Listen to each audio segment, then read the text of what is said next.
ask somebody else. It helped me to understand like a lot of the different parts of the Well, what happens is I really, when it comes to the subject of life and death, you all were expecting me to talk about what happens after death, right? Well, nobody really knows.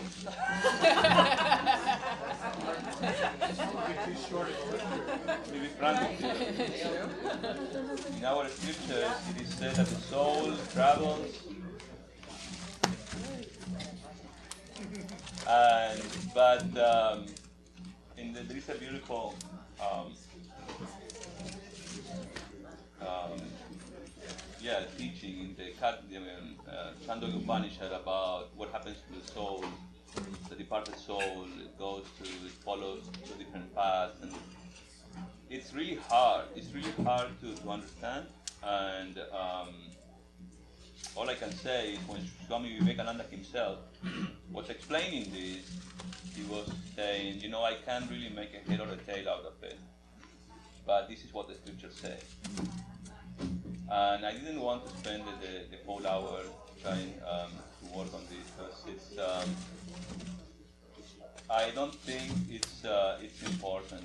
I mean, once the soul goes, the soul always is forever eternal. So we shouldn't really focus there too much. We should focus in how to live in the beyond, how to really live this life. For that is indeed important. We should be able to, if at all there is a heaven, it should be here and now. If at all there is immortality, we should feel it and live it here and now. That's where we live in the beyond. For that, there are a few practices I just mentioned. Number one is to accept ourselves as we are, the capital self, soul, Atman, Brahman. Understand what the world is and what it does to us and how we can deal with it.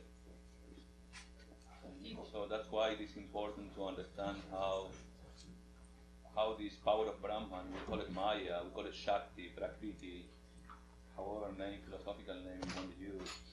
Mother is also another name for all this phenomenal world. We need to understand her laws. Here we are under her. She is in charge. So there is not much we can do about it. To certain things where we can really put effort, where we can really change, there is this her attitude towards that. And when there are things that we cannot, there is only one simple thing to do: acceptance, and move forward. It is Mother's will, and she knows better. She can see the whole picture. So with that understanding, with that faith, you see, we need to keep going. Otherwise, it is very difficult. There is no point in worrying or trying to make efforts against something that we cannot change. This body will go, and everything that is subject to birth is subject to death. So we should accept that. And with contentment, just live. As I said, the sign of a real Vedantin is that he is content, regardless. Whether good or bad situations come to him, he knows. So to find that equanimity, to find that balance in life, it is what is required.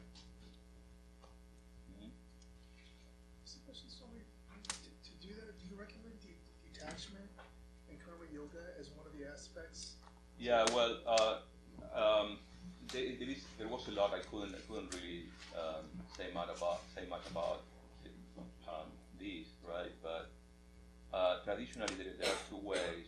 What I mentioned is, and it is something that it is part of the Jnana Yoga of Swami Vivekananda, the Jnana Yoga in general, and the practice of the Jnana Yoga, which is the acknowledgement and the acceptance of who we are and to assert ourselves. Okay.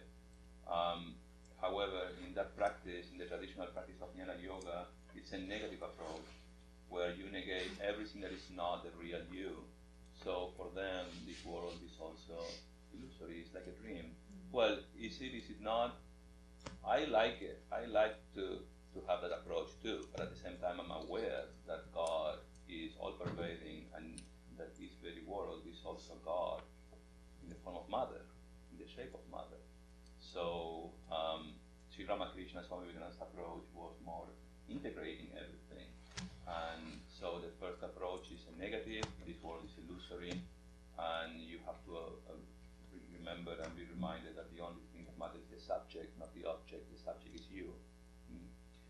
However, this is extremely difficult to have this approach only without other help. So Swami Vivekananda is in favor of the harmony of all these practices, the harmony of what we call all the yogas. We've been talking about the gunas during Gita classes. Well, these gunas, these three powers, they are always present together. It's just that one of them, one of these gunas, is prevalent. In the same way, all these yogas, they are together. They are entwined, like threads of the same rope. So these yogas, they all come together, and what Swami Vivekananda pointed out, which is something that it is kind of unique of his own teaching and greatness, because he could go beyond the traditional view, and he could integrate everything as one single practice. In Jnana Yoga also, there should be this approach of attitude towards everything, and what is the Lord, what is the world. So respect towards everything, and if you have respect, and if you have, take up that attitude, you can really work. It's all a deification of the world. It's all about deifying the world. And it's all about the unity. The message of Vedanta is oneness. Although we are all Atman, but Atman is not different than Brahman. There is only one without a second. So essentially, although living in different centers of bodies, we are all essentially the one. So everything that goes for unity and oneness is good. Whatever goes, thought or actions that disintegrate from that unity is not good for us. So the basic teachings are these. And then again, it's all about one power, the one single power, all pervading. It is Jesus Christ's message. It all comes down to God is love. So through that consciousness of unity and being aware of that, we can practice that with respect. And yeah. I think I have one huge issue. I know that it's not my issue alone, and it's the biggest challenge of human nature, and that is acceptance. I came to the point that I know that there are things in life that there is no way, you have no control over it, and it just happens through nature, through karma, whatever. But when it comes to acceptance of your current situation, of whatever it is, it doesn't work when you do it with your head. It just, you will say, you know what, I had no control of it. I have done what I could to prevent this to happen. But then it happened. And so because I have been aware of it before happening, and I've done what I could, it shouldn't have happened, but it happened. So now that it's happened, I would have to accept it. But that doesn't give you calm, that doesn't give you any peace. That's just a wrong acceptance. And I have a huge issue with that, because you constantly accept the situation, current situation, because you have no control over it. It's like something is forced into your throat that you say, okay, I have no other choice, so I accept it. That's not acceptance. That doesn't give any bliss, any joy, that's what I was asking my Vedanta teacher, Muji, and I said to him, all these things that we are talking about, it sounds so soothing, it resonates with us because we're all seekers, and there is a reason for that we're here, or wherever we are seeking for the truth. But saying it is different than really feeling it within. And that tarnishes that is over our soul. It doesn't let that to come out. And that is where I have problem with. I understand. Well, what happens is, who are you? Well, I know this inquiry is coming back. It is also very, very easy to say what you are saying. It is, in a way, and please don't be offended or anything like that, but it's a very comfortable thing to say. Because we say that when we are so identified with our body-mind complex, with our ego, Absolutely. with our egotism. Absolutely, we are all. So the moment it's all about you and myself, sure, there will be no end to that kind of dry acceptance. When you open up to the bigger self, then you can integrate. When you expand yourself, you cannot see the whole picture yourself. You see? Yeah, when you practice it, but then when the actual thing happens, I just share this with all of you. No, I understand. It happens to you, it happens to me. To everybody, but then at the moment it happens, you can't control it. But this awareness, this listening, Shravana, it is necessary. Because at least you've heard of it. What about those who have not? You see? So there is a value. Although it's hard, Upanan was saying, Swami, it's very hard. I said that. It is hard. But there is no way out. We should accept our reality as it is and stop identifying ourselves with our little selves. If you want to be free, we better start doing it here and now. There is no freedom in the heaven. Heaven is here and now. So we better start changing our habits. That's the whole message of Vedanta. You see? I'm very fond of Swami Dhyanayogananda because I learned everything from him. I have a question. That's what I'm trying to practice this acceptance. I've heard it many times. Here, acceptance and awareness. Does it mean that when you accept and being aware, you don't need to interpret or analyze? Just accept it. Is that what? That's what I'm trying to do. Am I correct with that? No. This demands a lot of work. This demands the fact that you know. That's what I said. Many will not like the fact that it has to be effort. There is a lot of psychological to analyze work. it. You have to analyze it. What is the cause? The root cause. What is the root cause of this habit that I have to get Because upset? if I analyze it, the more I cannot accept. Yes. Well. If I interpret it, the more I cannot accept, and the more I feel absence of unity and oneness. That's how I feel. But if I go there in the meditation room, you should always focus on you. if I go to the meditation room, You know, then I feel that oneness. Yeah. I experience it because I have nothing to interpret, analyze. I don't need to plan. I am in the here and now. Well, yeah. I don't know if I'm right. Yeah, no, it is. You are correct. There is nothing, even no fact in life that can really deny the fact that where we are already. However, that fact in your life, that fact that you are the self, your already blissful self, that should not prevent that you should manifest that in your life. The goal is to manifest, to express that divinity in your life. If that is not happening, watch out. I express it when somebody mistreats me, somebody's yelling and shouting. I just accept it. I just listen and accept. Nothing else. I don't even interpret or analyze. I don't know if I'm right or wrong. You know, with that. it's really hard to prescribe a recipe for each and every one of you.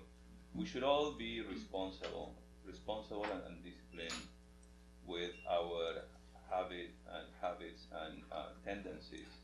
You see, there is a natural fact that we are all kind of a little selfish. So we tend to blame the world, we tend to blame God, we tend to blame the other fella.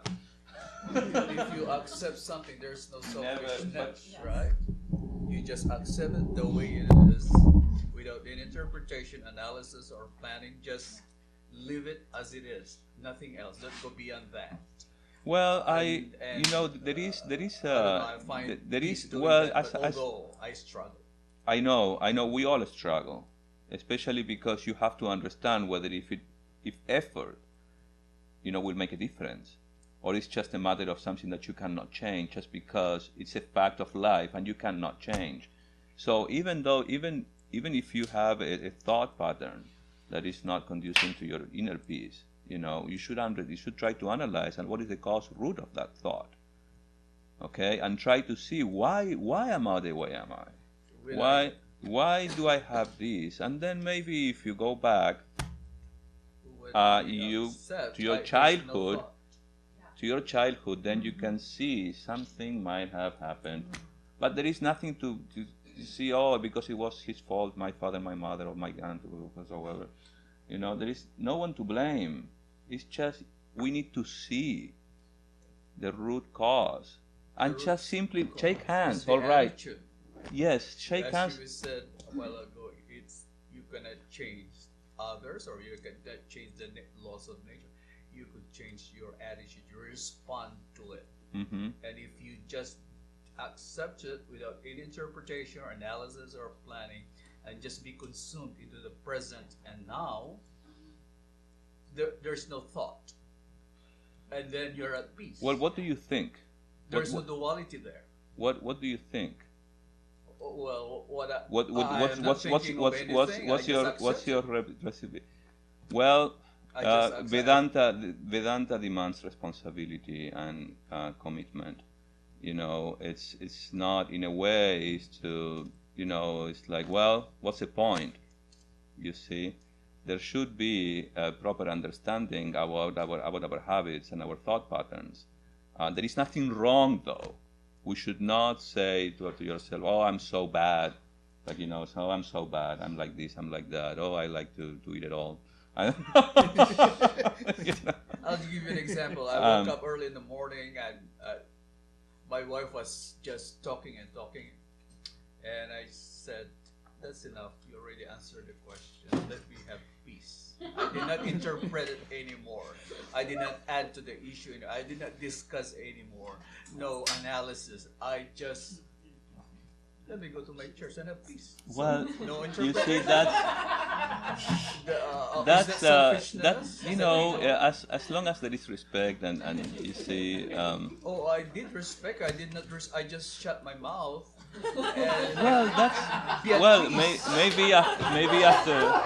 I don't know. Shutting my mouth is it ignoring her. Well, but this is your example is not quite what I thought. Because your example is a very practical way of saying, okay, you know what? Sorry, but that's. I did not say sorry. Accept her. I did not even say sorry. I did not yell. I did not. Well, shout, but see, if you analyze that, I changed my attitude. Yes, that's correct. That's correct. That is correct. You cannot change her. You accept her the way she is. Yes, and I did change my. And with all your love towards her, you accept her. You cannot change her. You probably try. Question right here. You kept it quiet. You said nothing. I did not say anything. Very good. Okay, I have a question. Okay, I'm what's sorry. the question? The question is, when you accepted at that very, very moment, and not to confront, not to say nothing, Nothing. what did you feel in your heart? I felt peace. There is no duality. And that's it. That's There's it. no negative, That's it. opposite. There was no issue. Because I did not But that's not my case. there was no my thought. That's not my case. No, When no, I I- accept something, You resent. There is I feel pain you feel that pain I am because you did not accepting something that accept. I don't like to accept. You did not accept. There you go. That's my problem. But if Yeah. you feel that, okay, it feels good, it feels peace, that is acceptance. But then when you don't feel like an attitude of someone that you don't like, that you really gave you all your life, like your child, an adult year-old child does something that really hurts you, right? Every time I come back and want to forgive this child, I think about how much I get and how much I didn't receive. And then it hurts. I have to learn that I am not this. This is all the thoughts that is just I'm paying attention to. Yes. May I say something? Because I feel like I was in your situation, not with a child, but with like a sibling. And Oh I no, was- I'm not. This was just an example. But right, yeah. of acceptance. Yeah. Because a couple years ago, somebody dear to me hurt me so much. And at that point, I started hating them. And then I caught myself and I'm like, why am I hating them? And I think the acceptance came not right there and then, but looking back, it did eventually. Because I had to accept that I cannot control their destiny, their karma. They have to learn on their own. And I know, and I could help. That is my nature. But at a point, you have to step away and just let it be. Correct. I'll give you an example. It's hard. Then how do It you is feel very. like- Now, So, now I do. Before, I didn't. I'm sorry, coming back to you. Yeah. Your example, the example you just gave about your wife, is correct. It's acceptance. Acceptance of something that you cannot No change. interpretation, She's not analysis. under your control. No, I Her did not psyche control is not her. under your control. I So just you left already with live peace. with her enough to understand that that's not going to change. That's a statement from bad part. Here is, I don't know if I did this right. So, also. but you know, always with love, With love, because yes. there should be any reaction. It because is if love. you just Shutting say your "shut mouth up," is you know, love. that is. Unless you feel some kind of resentment. But when you start to feel resentment because you are shutting your mouth, you feel like saying something, but you don't want to say it, and so therefore you feel some kind of resentment. That is a red flag. Oh yeah, well That that you are that not shouldn't be there. With happiness, you say. Last December 21st, I have a dilemma with my daughter. She came home and she said, let's remove all this Christmas decorations here. My friends don't like it. And it took me 1 month to decorate the house. Wow. And I told her, why your friends don't like it? Well, there's no space for them. It's crowded. Okay. You know what? Courtney's her name. It took me almost a month to put these decorations. Now you don't want to remove it. You want it removed because of your friends. You seem to be under control by your friends. But anyway, I ended up with anger, and I asserted myself as a father. I am the father of this house. This is my house. This is my family. I run the affairs of the family. I'm the boss and the king of this house. You have the right. And I call the shots. If she doesn't like it, If you have your own house, if you have your own, set your own rule. Don't invite me. I will follow the rule. I will not go to your house. that's what my father told me. I told her. But then I started to yell. Oh well, I was mad at her. I Um, said some four-letter words, and I felt so bad about yeah. that. Well, we should prevent that. Yeah, we should say that those the Yeah, Uh, we should be able to see problem there. that I heard that coming. I heard her. Huh? How old is she? She's 22 years old. I Oh, heard her dear. so much that the following morning she was not. She doesn't want to talk to me, or she doesn't want face to face with me. She meets me on the hallway. She will revert. Well, naturally. to Well, another there is always the one magic word. direction. I'm sorry. But then here is the what I did: acceptance. I think I'll just accept her the way she is. I'll just forget that I am right. Because I know I am right. I am the boss and the king of this house. I run the family. I must Yeah. put some kind of control. That's my feeling. But then I set that aside for the sake of peace. Let that, because it's ego, isn't it? That's ego. It's ego, and that is wrong. I'm thinking of myself. I am expecting her to think in terms of the way I think. Mm. And because she's not thinking the way I think, I felt that resentment. So the problem was me because of my ego. See, it all comes And to so I told myself, I'll just accept it. Forget that I am right. So I went to pavilions and bought a Christmas tree. Yes, I'm sorry for interrupting. I mean, there are so many people who would like to Anyway, participate. also. sure, this, I think it's acceptance. valuable. I bought her a poinsettia, I bought her a card, I bought her a jewelry, and I put a big note. I am sorry what I did. Yeah, very I good. love you, whatever Very you good. are. There you go. I may be right, I may be wrong, irrelevant. I love you. Very good. Acceptance, That's good. See, healed. forgiveness, peace. So Yes. I have a question before all these discussions that acceptance and surrender I get, but the way to get there is effort, is what you said. Can you elaborate? Is it the four karmas or like what? Can you elaborate on the extent of the effort that can? Well, for things you can change, and you can clearly change, it's all about effort. But It's- I wanted you to elaborate on like I understand maybe the Dhyana yoga and karma yoga. I mean these are the paths towards Well, better effort. But is You know, you gain effort through inspiration. So all these yogas and spiritual practices are sources of inspiration. Inspiration are a means for you to come back to yourself and find that strength. That's from where you work. You see. So I always remember someone close to me, one of my teachers.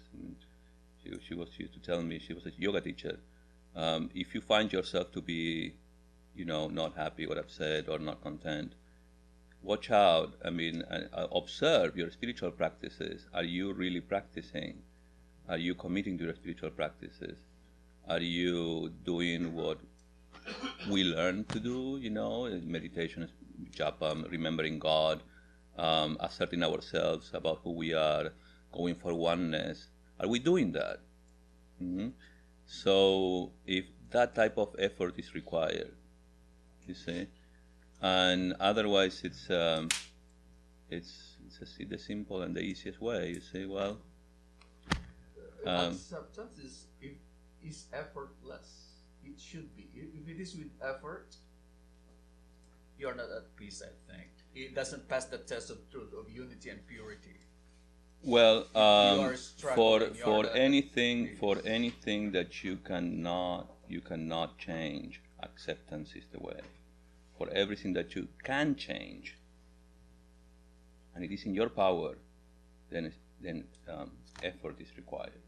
Yeah, effort is required to determine what you can change and you cannot change. Like you, Well, you apologizing to your daughter. Yeah, they see you change that vibe around you by saying the magic word to her, so, and that demanded some kind of effort from you. It did. Yeah, there you go. Swami, one quick comment. Can I just come back to our initial question and the dilemma she was possessing? As you said, we already create this dilemma that when things go according to us, and our desires are fulfilled, and when we hear what we want to hear, when we say we feel elated, we feel happy, but when things go wrong, we get angry, and then we get sad. Doesn't it bring us to our Gita, the scripture, the one Lord Krishna says, that you do your duties, there's nothing in your hand, and you leave everything, that's mean the result to me, and you accept the result, whatever it is. Yeah. So I think when we develop, Well, yeah, sometimes it's not possible for me to cover everything in 1 hour. All I said is based on our scripture, particularly the Bhagavad Gita. Acceptance it's in many of the verses in the Bhagavad Gita, and it's all about understanding that there is a higher law and I mentioned that we call it God, which He knows better. He, as I said, the absolute intelligence knows exactly. It's not just you. Sometimes we are focused on me. What about the rest? For Him, we are all His children or her children. there is a subtle difference between acceptance and tolerance. I think tolerating is different than, look, I'm tolerating you. You're talking nonsense, but I'm tolerating you. I'm not saying anything to you. So that's not really good. It has to be acceptance, gladness. What you were saying? Well, No malice. we should go to the root of it. If you really love someone, you see, and if you understand that you cannot change certain patterns of that person, but still you love him, a son, for example. A son will always be a son, regardless, you see. So we should be able to accept that the fact that you did your best, you are not born to be a good mother or a good father. We all learn on the way. So eventually things went, not quite straight. It's probably, maybe you can say a few words. Hey, I tried my best. You see? I think words can work magic. And if he apologized to his daughter, sometimes to say the right word at the right moment can really work magic and can really go for unity and acceptance. And so never miss the opportunity to say what you feel you have to say. Mm-hmm. Swami, I appreciated your point that ties in with all this. When you talked about karma with the example of the woman that had the son and just adored and babied him and raised him, he turned out to be a blacker that beat her and abused her. And her attachment to him, that was her Maya. So all this emotional intensity of our problems and accepting and not accepting and this and that goes on ad nauseum. There's millions of us humans with all these emotional, it's all Maya. It is. So that in and of itself, that recognition, like put a light bulb in my head and I have my own little emotional response that was out of line, my life in the last 2 days. It's my Maya. I just bought into that Maya. Yeah, but you should still, although you should recognize it as being Maya, you should acknowledge it, and you should see, well, is it my choice to continue being, or just, see it with a wiser eyes, some wiser eyes, So with a better attachment is like because daughters and it's sons and husbands and wives and brothers and sisters and friends. yeah. It's Maya.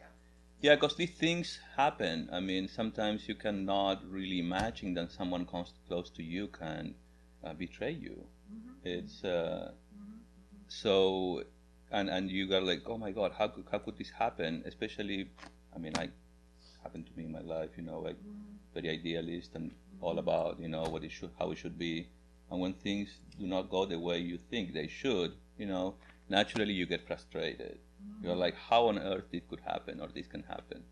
And but then understanding What that did you do then, right? You as a monk. that's acceptance. Change your attitude. There are acceptance of the fact that certain things are the way they are. Yes, well sometimes the fact that as I was saying and sharing with you, that something and any emotional experience can bring about happiness and joy, and also the same, and another type of emotional experience will bring about the opposite. Are facts of life. So it's hard for us to recognize something that we don't want and to accept it, but they're going to come. They're going to come to you. So we have to learn to be wise people. We have to learn to be masters of the laws of nature and work on this, fire, without being burned. So you may say, yeah, it's difficult. Well, but that's not, an excuse. We have to do it if we want really lead a better life and the life that we need, that we want, because there should be a stop somehow, somewhere. You see, this samsara, stop. Stop. Oh, stop. And the fact that we are all here listening about this truth, which I'm very much not just consider, I'm convinced about it. So sorry about it. I'm not giving any way to any kind of doubt. The fact that we are here listening and trying to take this in, you see, it's a step forward. And I'm sure I'm not the same that when I discovered these 25 years ago. I'm definitely wiser. I mean, I don't need to brag about it, but I can tell you, but I can share with you that this works. Well, I think, removing ourselves from the situation, that's why all the monks or people that they're going through Vedanta or Buddhism or any non-duality form of enlightenment, they have to remove themselves from their current situation for years, at least for, Ramana Maharshi did it, everyone. I mean, I'm not going to sit here and name all the sages, that when the urge comes and the urge is strong enough, that's how you become monk. And that's how the urge was strong enough for you to choose your path of, Vedanta, to go after. Yeah, but finding peace. it's not about being monk or non-monk. What I'm saying is that we living in a day-by-day life, I know. it's not as easy as you guys deal with it as living in a monastery. Hey, that's not an excuse. No. You know what? You know what? We all live in human bodies. No. What I'm trying to say is that you don't have to sell yourself. You don't have to sell your services. We have to go through every single, daily event, life event. If you're in a business, you have to sell your product. If you're in a service business, you have to sell yourself and your service. Yeah. Throughout the sales, you have to lie. There's no way that you can. Hello? We're laughing We and all do agreeing. that. We all do that. So because I'm better than you or better than the other guy, so we are constantly trying to put some mask that we in a path of non-duality. We're trying to stay away from it, but then when we go through our daily life, we constantly have to act as duality. So 80% of it is through this being asleep and not awakened life, and maybe 20% of it, if you're so good at it during the daily life, you just come out, you watch your act, and you watch your thought, and you say, oh my God, I'm saying nonsense to this person, or you feel bad about it, or you Yeah. Well, can't you catch learn. You yourself. see, to be alert and But then it's not as easy as you guys or a person that who takes off. Well, Buddha for you years know, and I mean, goes I have a off. question to you. Have you ever tried the opposite? I do satsang every day. It's just that it doesn't work for me. Have you ever tried to be yourself, to be authentic, to be natural? sorry? Have you ever tried the opposite? You say that you need to put on kind of like a role, and play something that you are not. Have you ever tried doing during the opposite? Of course I did. Look, like what I do right now. I don't care about to say Well, who I am that's or good. what I That's feel, good. what I like, However, what I don't. in the That's how process of trying, being the real you learn. You learn. This is an art of living. This spiritual practice, this knowledge, the application of this is an art of living. You don't figure it out on mastering in one overnight. It's a life practice. So, but you have to try to be yourself. And as you go, you will understand how to deal with the world. Some people are not good to trust. Some others are better. You see?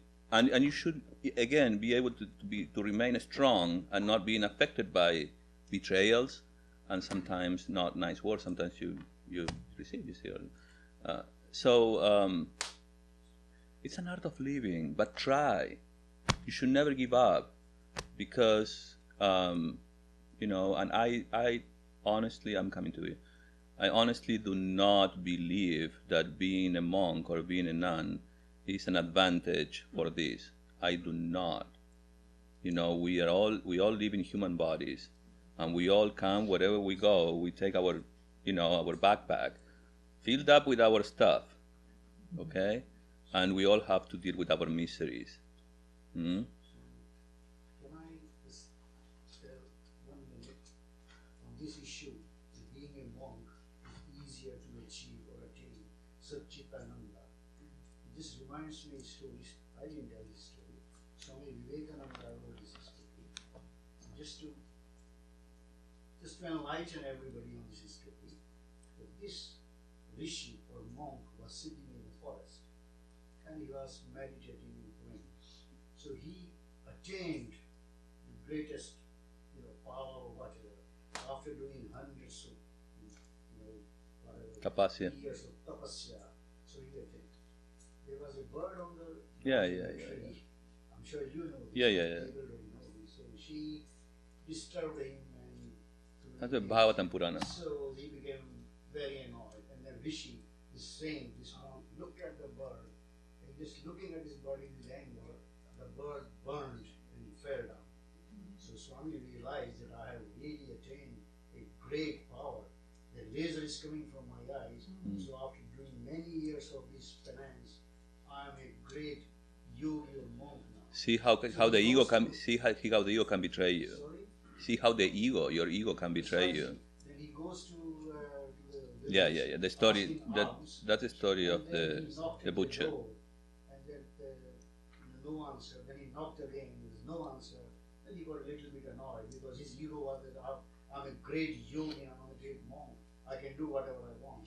He knocked again, and then the lady of the house said, wait a minute, I'm coming. And then she came, she opened the door, she brought the alms and gave it to the monk. And then she said, Swamiji, in this house there is no bird you can destroy. Swami was taken aback. And he touched her feet and said, oh my lady, how do you know this? He said, look, I am no monk and I am no Swami. I am a housewife looking after my ill husband for years and years and years. So the moral is, whatever you can achieve by going through a monk, going through this life, you can do that similarly being a grasta, being a household, being a housewife. But this is very important. You have to be that dedicated. You have to be that dedicated in your Well, you just mentioned a story that is mentioned in one of by Swami Vivekananda, was mentioned in one of his lectures in Karma Yoga, which is compiled in what we call the Karma Yoga book, and basically it tells about the duty. The duty of the one is not the duty of the other. But if you sincerely understand what your responsibilities in life are, as a mother, as a father, your responsibility as you're working for a company or someone, and do your duties or do what you have to do sincerely and commit to it, you will be gaining the same type of concentration that any one of us can be gaining by sitting and meditating upon our Ishta Devata. So the goal of life is actually to remain aware, to find that state within you, and that you gain only by finding that peace of mind, that concentration. The ways of finding that concentration are differ. So maybe this is not explained, but for any one of you, who that's probably the way to go. Your yoga should be to understand what your responsibilities are, and go for them and fulfill them. That's your yoga. And do the best you can with the best attitude, and seeing God in everything, deifying everything. Always remembering who you are. But necessarily you are going to go out there and say, hey, I'm Atman. Or, you see, this is a very personal practice. Yeah. Would you kindly talk to us about the essence at the end of the analysis? In their very essence, what is love? This seems to be very important. Yeah. Well, love is the most powerful force, and it's the essence of all of us. Love is our nature, is who we really are. Love is that power that unites, and is everywhere. It's just that because of our identification with our body-mind complex, we cannot see it or perceive it, but it is there. Love is everywhere, and when we connect to it, when we act through it, then we feel it. Is love a duality? No, love is always goes for oneness. Love is oneness. So height would be also something loneliness, or just what would it be? It's not the opposite of love? Who? Hate? Hate. Well, hate is another force that goes, actually, when you identify yourself with who you are not, then that's the opposite. So you are hurting yourself by choosing that feeling, that emotion. I ask you that because But sometimes we feel hate coming out of deep love. mhm. So I think Well, it's Swami, and in our scriptures it is very well explained. It's the same force. It's the same unit. It's just it varies in degree of manifestation. This degree, when less, it's in the form of hate. When it is fully expressed, it's love. It's the same force manifested differently, in different degrees. So it's allowed. It's allowed to have hatred. Well, it is allowed. Well, who is anyone to say it is allowed or not? You should be spontaneous. If it comes to you, now when it comes to you, you should be alert enough to say, is it helping me? Is this taking me to unity or to diversity? Is this excluding myself? Am I uniting myself soul to soul with this person, or doing the opposite? So it's not. You should observe that feeling, that emotion within you, and be able to, face it. Again, if it's helping you, you should always ask yourselves, is it helping me in my inner development? Is this good to have the feeling? Sometimes we can't help it. Sometimes, that happens. This force, this tremendous force, it is what it is. Well, give yourself some time, but you should know that that is not good for you. I mean, sometimes, you say, well, men don't cry. Well, guess what? Men cry. Sometimes you can't help it. You cry. According to the law, you should not. Well, but again, I'm just giving a silly example, of course, but what I mean to say is, you can't help this nature working with us, within us. So if that emotion comes to you, if it naturally comes, well, let it go. You see, let it heal, but you should be able to see it and not allow it to destroy you. Because resentment is not good. It's not a nice emotion to nurture. So, you said you analyze your feeling, whether it's good for you or not. Yes. Is that an ego?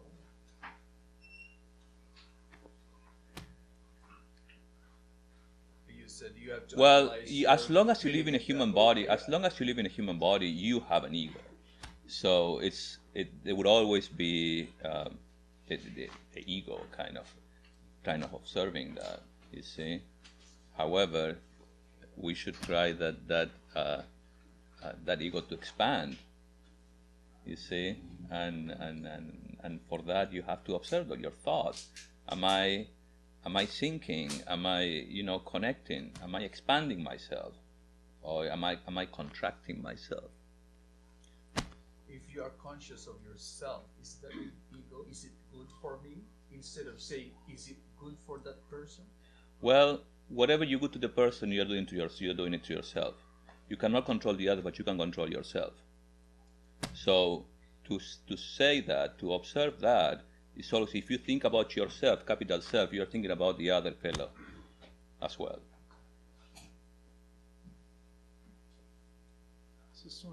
So, helping others, you help yourself. See, it's a very logical way of thinking. Swami,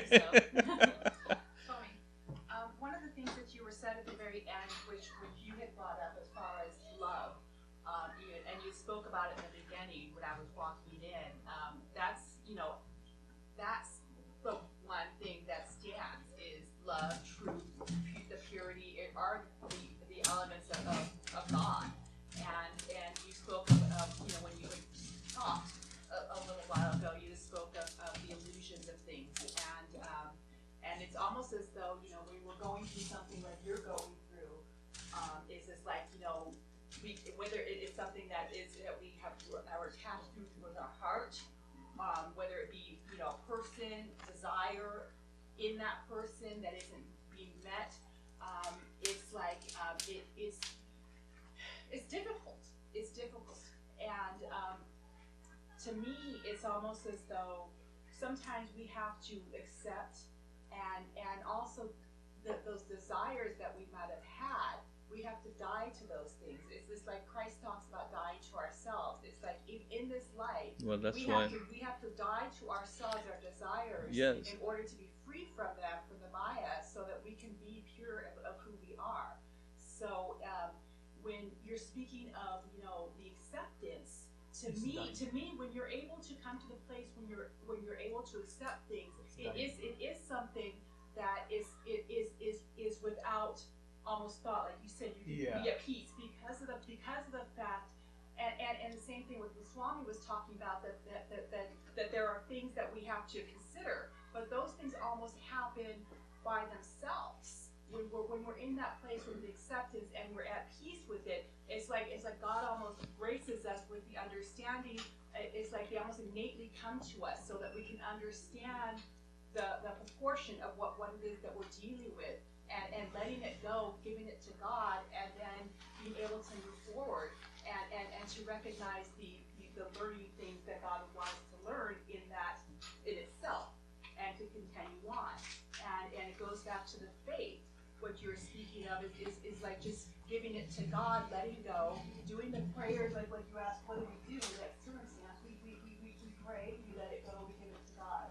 And so that to me, like when you spoke that as far as the end being the love, the truth, that is the one thing that stands, because everything else is the falsehood, is the illusion. The illusions are what causes the disruptions in the relationships that tend to turn love into a hate. Yes.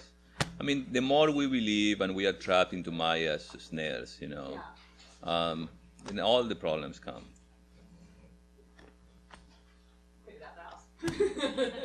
Chris, you want to put a question?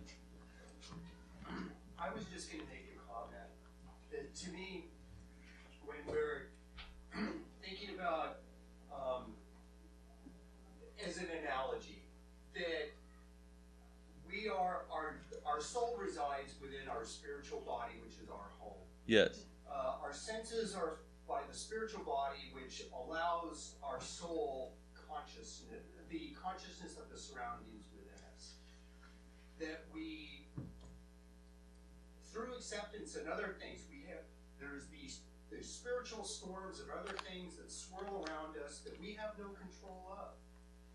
But we roof ourselves in consciousness.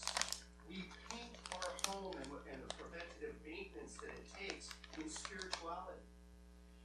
And there's the things that we can do, and acceptance and understanding, bringing on further spiritual enlightenment, are the things that preventative maintenance that we can do to our physical realm, which is part of our spiritual mental realm, in order to make us more in harmony and yes, absolutely. Yes. So it came to me, and that's just what I was. Yeah, absolutely. Yes. Yeah, no, that's awesome. Yes, that's very Catholic. I mean, no, in a good way. I mean, I don't mean. No, I love it. Yeah, because that's how we should feel. Yes, indeed. See, that's what it is. You see, so it takes a little effort, It's through growth. It's through increasing one's knowledge. It's through all of these other things that the Catholic side would be armor ourselves, I guess, sort of thing, in that type of sense of spirituality.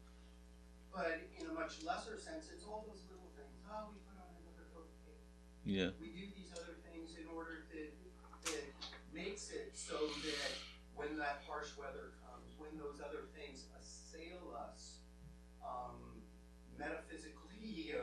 Yeah. or whatever, that we have that, we can bring a sense of calm because we know that we've gone through the spiritual preventative maintenance. Yeah. Yeah, that's great. Yeah, I mean, one of the things about this philosophy of life, we call it Vedanta, is truth. In the application of this truth, is that it demands awareness, it demands understanding, and you know the reasons why you should be Catholic. You should try your best to be better. It gives us answers. It's no dogma. It's a philosophy where everything makes sense because it's based on oneness, which is the root source of all ethical values and of all morality. So basically, I cannot deny that. The moment I do, I'm going against the law. I'm going against myself. So the beauty of this, what I found, because I was raised Catholic, I don't know, is that it helped me being more Christian. It helped me understanding, the message of Jesus Christ, which is great, and there is no difference at all between his teachings and the message of Vedanta. It's the same. So it's amazing that we can find common ground when we get the opportunity to understand, and to make sense of what we are doing. Sometimes we are introduced into a religion just because we are born in a particular religion. Nobody explains to us, why. Well, there are reasons. Guess what? There are reasons. Naturally, it's best if those questions, come to you naturally, rather than someone. But again, it's sooner or later in your life, you will need that, that answer. Oh yes. Many, all the Indians, brothers, were you born in India? No. I have born raised in the Philippines. Okay, Philippines.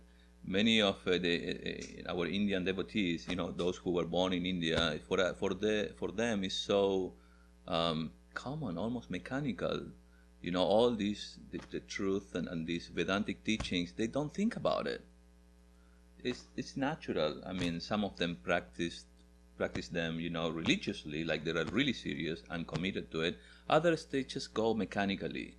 Now, but sooner or later, they will realize, out of an experience of life, that, hey, yes, now I understand what I've been doing all my life. It happened to me as an experience, living in India, that many of our brothers, they just do things mechanically. They don't stop and think why you have to do it. It is essential to understand that you need to be devoted. Whether it's natural in you. Whether you say, oh no, that's too emotional, You have to make efforts to open up, in your own way. Because it's gonna help you. You see? Some people say, oh, bhakti, no, don't come to me with bhakti, devotion, and it's all about knowledge. It is true, it's all about knowledge, but the application is the attitude. And bhakti is attitude. You see? To be able to express that love and compassion is your attitude.